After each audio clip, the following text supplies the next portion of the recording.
नमस्ते दोस्तों, मैं हूं ब्रिजेश और स्वागत है आप सबका हमारे YouTube चैनल कहानियों की दुनिया में। आज की हमारी मोटिवेशनल कहानी हिरण और गीदड़। पंचतंत्र हितोपदेश से ली गई ये छोटी सी पशु पक्षियों पर बनाई गई कहानी बड़ी प्यारी और शिक्षाप्रद है। आप कहानी को पूरा सुनिएगा। अगर आप चैनल पर नए हैं तो हमारे चैनल को सब्सक्राइब कीजिए और कमेंट बॉक्स में कमेंट करके अवश्य बताइएगा। शुरू करते हैं कहानी। एक हिरण और गीदड़। एक था मृग। एक बार उसका परिचय एक गीदड़ से हो गया। गीदड़ जितना मीठा बोलता था उतना ही वह धूर्त था। उसके मन में कपट था। एक दिन गीदड़ ने कहा, मित्र, कुछ दूर पर एक खेत है। वहाँ की घास बड़ी मुलायम और मीठी है। खाना चाहते हो तो चलो। मीठी मुलायम घास की बात सुनकर गीदड़ साथ चलने को खुशी खुशी तैयार हो गया। सचमुच घास मीठी और मुलायम थी। कुछ दिन तक भरपेट घास चरने से मृग हट्टा कट्टा हो गया। उसका शरीर एकदम फूल गया। एक दिन खेत के मालिक ने चतुराई से जाल फैला दिया। वह अपने खेत को नुकसान पहुंचाने वाले को पकड़ना चाहता था। हिरण हर दिन की तरह चौकड़ी भरता हुआ खेत पर पहुंचा। अरे ये क्या! वह जाल के फंदों में एकदम उलझ गया। उसने जाल को से छुटकारा पाने के लिए भरसक प्रयास किया पर असफल रहा।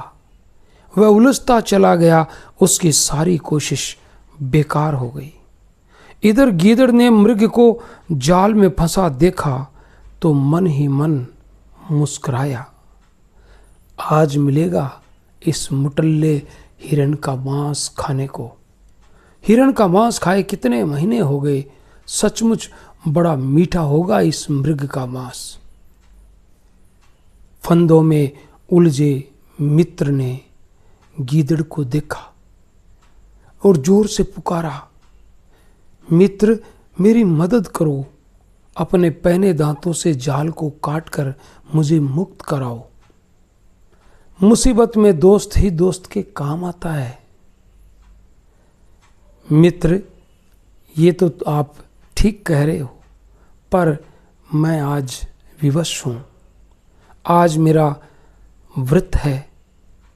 व्रत के दिन जाल को दांत से काटना मना होता है।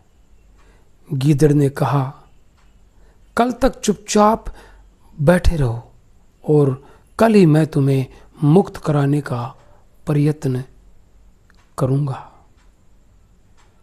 आज के लिए मैं माफ़ी चाहता हूँ। अब मृग सोचने लगा, ये मेरा मित्र नहीं है। मुझे इससे अपने संबंध नहीं बनाने चाहिए थे। जैसे जलता हुआ अंगारा हाथ को जला देता है और बुझा हुआ अंगारा हाथ को काला कर देता है, उसी तरह से न दुर्जन की मित्रता अच्छी और ना उसकी शत्रुता। और वह चुपचाप आंख मूंद कर मुर्दे के समान लेट गया। इसी बीच किसान वहां पर आ गया। उसने जाल में किसी जंतु को फंसा देखा। दूर से ही अपने हाथ में लिया हुआ डंडा पूरी ताकत से फेंक कर मारा। उसका निशाना गलत जगह पर लगा, पर यह अच्छा ही हुआ कि तेजी से फेंका गया डंडा खेत में छिपे गीदड़ के सिर पर जाकर लगा और तत्काल ही उसकी मृत्यु हो गई। हिरण को मरा हुआ समझकर किसान ने जाल को खोला और जैसे ही जाल को खोलकर समेटने लगा, हिरण वहां से 9-2-11 हो गया। इस प्रकार हिरण की जान बची और दुष्ट को उसकी सजा मिली।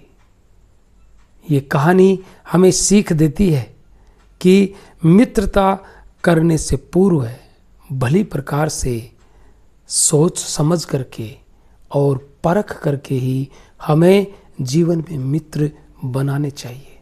तो बताइए कैसी लगी ये कहानी।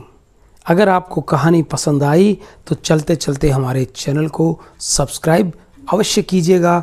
मिलेंगे कल किसी अन्य मोटिवेशनल